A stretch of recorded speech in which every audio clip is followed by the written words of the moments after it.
pozo del engaño. No era el agua que la iba a saciar por unos minutos, no era el agua que le iba a quitar la sed por unos instantes, no era un agua física la que Jesús le estaba ofreciendo. Jesús le estaba ofreciendo el agua que salta para vida eterna. Jesús le estaba ofreciendo el agua que quita la sed de todo ser humano. Así que todo el que está sediento y hambriento, una vez que bebe de esa agua, nunca más, dice el Señor, volverá a tener sed. Y de esa agua fue la que esa mujer tomó un día. Y cuando ella bebió de esa agua, después de su trato con Jesús, salió a buscar a mucha gente. Y entonces ahora les digo, miren, yo creo que yo he encontrado al Mesías. Yo quiero que ustedes vengan y lo comprueben ustedes mismos. Y trajo a mucha gente que llegaban y luego les decían esa multitud de mujer, ahora creemos, no por lo que tú nos has dicho, creemos porque también nosotros probamos el agua. El vaso de honra, entonces, es una vasija que tiene agua para calmar la sed de los que están sedientos. El vaso de misericordia es un vaso de honra que ya deja de estar en la casa y que es colocado en los caminos. En los caminos para que todo aquel que iba pasando por el camino y estuviera sediento pudiera llegar a ese lugar, tomar un poco de agua y saciar la sed en el camino. Así que la Biblia nos habla de vasos de honra, de vasos de misericordia, de vasos escogidos.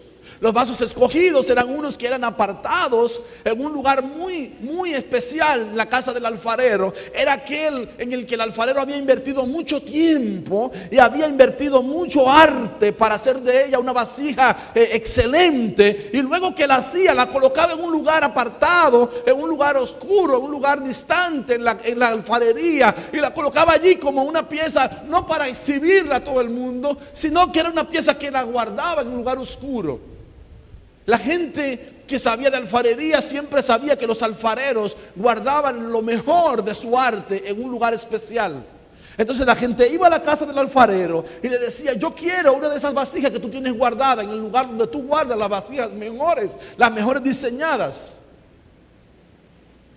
Y aunque sabían que tenían que pagar un mayor precio por ella, pero esas vasijas estaban guardadas en un lugar específico, no estaban exhibidas, no eran para que todo el mundo las viera, era un lugar escondido. Entonces él iba y buscaba su obra de arte, la sacaba del lugar oscuro donde estaba y la traía para ofrecérsela al comprador. El apóstol Pablo sufrió una experiencia muy particular. Antes de ser el apóstol Pablo, este hombre era Saulo de Tarso. Y como Saulo de Tarso era fariseo de fariseos, en cuanto a la ley, dice él, estaba irreprensible.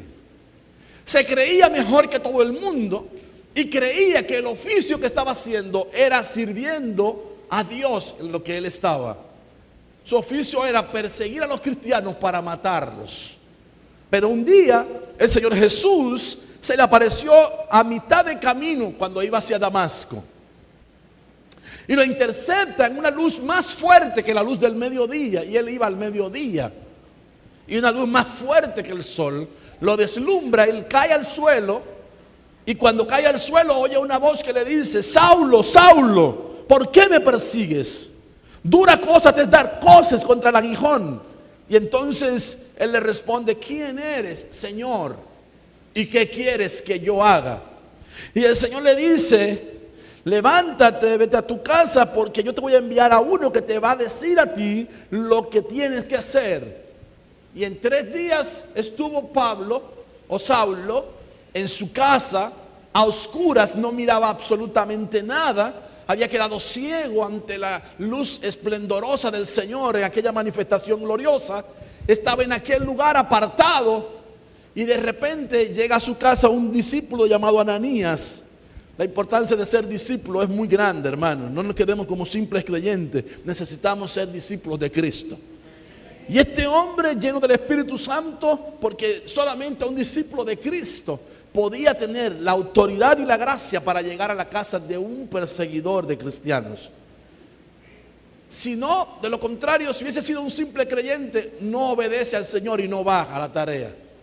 Pero como era un discípulo, era un hombre lleno del Espíritu Santo, y con la llenura del Espíritu Santo había recibido el poder que lo calificaba para ir a aquella casa. Porque la Biblia dice que cuando recibamos el Espíritu Santo, cuando seamos llenos del Espíritu Santo, recibiremos poder. La palabra poder es dunamis en griego. Y la palabra dunamis es la misma palabra que significa dinamita. En otras palabras, recibiremos tal poder que nada nos va a poder a nosotros hacer que nos callemos y que dejemos de predicar a Cristo en el lugar donde estemos. Nada nos va a impedir, no vamos a tener vergüenza de hablar delante de nadie, no vamos a tener apuros porque si decimos o no decimos que van a pensar o que no van a pensar. Cuando esa unción del Espíritu Santo está sobre nosotros, no importa que sea de un rango muy alto o de un rango muy bajo, no importa quién sea, quien quiera que sea, donde Dios nos mande, le vamos a hablar la palabra de Dios. Y este hombre fue, Ananías llegó a la casa obedeciendo la voz de Dios, le impuso las manos encima, se le cayeron las escamas de los ojos, comenzó Saulo a ver, pero si ustedes leen la Biblia, se van a dar cuenta que permaneció 3 años en el desierto de Arabia. Y en el desierto de Arabia tuvo los encuentros más gloriosos que discípulo alguno ha tenido en la palabra del Señor. Lo que lo calificó a escribir casi 10 cartas o 12 cartas en el Nuevo Testamento que son dirigidas inspiradas por el Espíritu Santo y dirigidas por la letra o la gracia de parte de Dios para publicar esas cartas, las cartas a la iglesia del Señor en el Nuevo Testamento. De 27 libros, casi la mitad, 12 libros aproximadamente son cartas escritas por el apóstol Pablo. Lo que le quiero decir es que Pablo pasó esos 3 años en el anonimato, no se supo más después de él, hasta que llegó el momento de la manifestación, hasta que el alfarero sacó del lugar donde él tenía preparando esa vasija y la trajo para exhibirla y para venderla. Y cuando llegó el momento, y no antes, entonces Dios lo colocó en el lugar indicado, pero le dijo: instrumento escogido eres tú. Y cuando utilizó la palabra instrumento en griego es la misma palabra que significa vasija. Vasija escogida eres tú para el propósito, para que mi gloria sea mostrada a través de ti. Entonces Dios usa vasos para mostrar su gloria. Y Dios lo tiene escondido, preparándolos en el lugar donde nadie sabe, en el anonimato, donde solamente con Dios, como estuvo David 17 años esperando el tiempo, preparándose de parte del Señor, para luego ir a la encomienda que Dios le había dado como vaso escogido. Así que hay vasos que también son vasos limpios. Los vasos limpios son vasos de honra que se le quilla la boca o se le quillan las asas. Y entonces lo que se hace con esas vasijas es que la llevan a la casa del alfarero y el alfarero agarra unos animalitos muy particulares que se llaman sanguijuelas, las machaca y toma de su sangre y la mezcla con el barro y la coloca en el lugar donde están quillados. Y con ello ajusta o reajusta la vasija para que pueda servir una vez más. Entonces estas vasijas son limpias, procesadas una vez más en la casa del alfarero. Y cuando ya están limpias, entonces ya no le echan líquido, ya no le echan agua, ya no le echan leche, ya no le echan vino, ya no. Los utilizan para echar grano, pero el grano que era utilizado ahí era para ser llevado como ofrenda a la casa de Dios. Así que los vasos limpios son hombres y mujeres que están pasando por el proceso de la restauración del alfarero para venir a la casa y ser ofrendas vivas delante del Dios vivo y verdadero para la gloria y la honra de su santo nombre. Israel había ignorado por mucho tiempo la encomienda que Dios le había dado. Así que Dios tiene vasos de honra, de misericordia, escogidos, limpios, quebrantados de deshonra y vasos de ira. No voy a hablar de los demás porque ese es el mensaje que me llevaría mucho tiempo y no terminaría el que hoy comencé. Isaías en el capítulo 43 y verso 1 dice: y ahora así dice Jehová, creador tuyo, oh Jacob. Oye, ¿cómo le llama? Creador tuyo, oh Jacob, y formador tuyo, oh Israel. No temas porque yo te redimí. Yo te puse nombre, mío eres tú. Y ahora está hablando de un hombre llamado Jacob. ¿Cuántos saben que Jacob significa engañador o el que suplanta? Y la Biblia dice que Dios comienza un trato con los Jacobs, con los engañadores, con los suplantadores, con aquellos que estamos aparentemente fuera del destino de Dios, pero no es así. Estamos en el mismo destino de Dios. Y aunque teníamos una vida torcida, Dios un día nos agarró en sus manos y nos dio forma. Y cuando nos dio forma, dejamos de ser engañadores para venir ahora a ser príncipes de Dios. Porque eso es lo que significa Israel. Israel significa príncipe de Dios. Entonces en hebreo, la palabra formador es alfarero. Y él está diciendo en el versículo: así dice Jehová, creador tuyo, oh Jacob, y alfarero tuyo. Yo soy tu alfarero. Dios le está diciendo a Israel, como nos dice a nosotros también: yo soy tu alfarero. Yo soy el que he comenzado el trato contigo. Yo soy el que te está masajando, pero dándote forma. El que te está queriendo llevar a un nivel para luego esconderte y colocarte en mi destino, para luego lanzarte y que tú muestres mi gloria al mundo entero. Dios está trabajando con nosotros, con cada uno de nosotros. Entonces Dios creó a Jacob. Jacob significa engañador y lo procesó hasta volverlo un príncipe. Eso es lo que significa Israel. Dios nos da forma para que seamos sus instrumentos. La palabra instrumentos ahí es vasijas. Sus vasijas útiles para toda buena obra.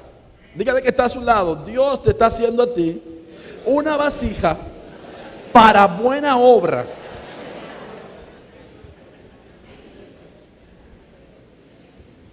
Si Israel hubiese entendido lo que Dios le estaba diciendo, si Israel hubiese asimilado el clamor de Dios, porque Dios había utilizado al profeta Jeremías, como les digo, 7 profecías ya le había dado.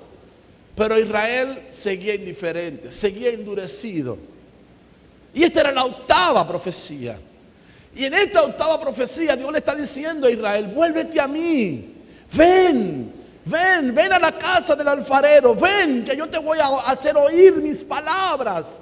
Hay gente que está dispersa por allí, que ha perdido el rumbo. Y Dios le dice: ven, vamos a ponernos a cuenta. Ven, yo te voy a hacer oír mis palabras. ¿Saben? El libro de Deuteronomio dice, capítulo 28, que cualquiera que oyere sus mandamientos y los obedeciere, dice, las bendiciones le alcanzarán. Pero si oyereis mis mandamientos, dice el Señor, y no los pusiereis por obras, entonces no son las bendiciones las que nos van a alcanzar, son las maldiciones las que nos van a alcanzar. De manera que usted y yo elegimos el destino que queremos. Si queremos que las bendiciones nos alcancen, entonces al oír la palabra de Dios tenemos que ser obedientes al llamado de Dios, obedientes a la palabra de Dios. Si somos desobedientes, entonces las maldiciones vendrán sobre nuestras vidas. Israel era el barro en las manos del alfarero, y Dios quería que su sabiduría, sus leyes y sus manifestaciones gloriosas fueran dadas a conocer al mundo. Pero Israel fracasó en su intento de hacer la voluntad de Dios. Qué tremendo que Dios a muchos de nosotros nos ha llamado. Y Dios nos llama con amor eterno y nos atrae con lazos de amor y de misericordia. Y nos trae a su casa, y aquí Él habla a nuestros corazones. Y Dios comienza a tratar con nosotros. Para mí fue un golpe muy duro la semana pasada enterarme del divorcio de una pareja cristiana. Y dijo que fue un golpe muy duro porque jamás había estado yo esperando oír una noticia tan desastrosa como esa. Y cada vez que oigo de los desaciertos en los matrimonios y en la familia, eso me preocupa, hermano. Yo, de verdad, yo le digo, Señor, ¿qué está pasando con tu pueblo, con tu gente?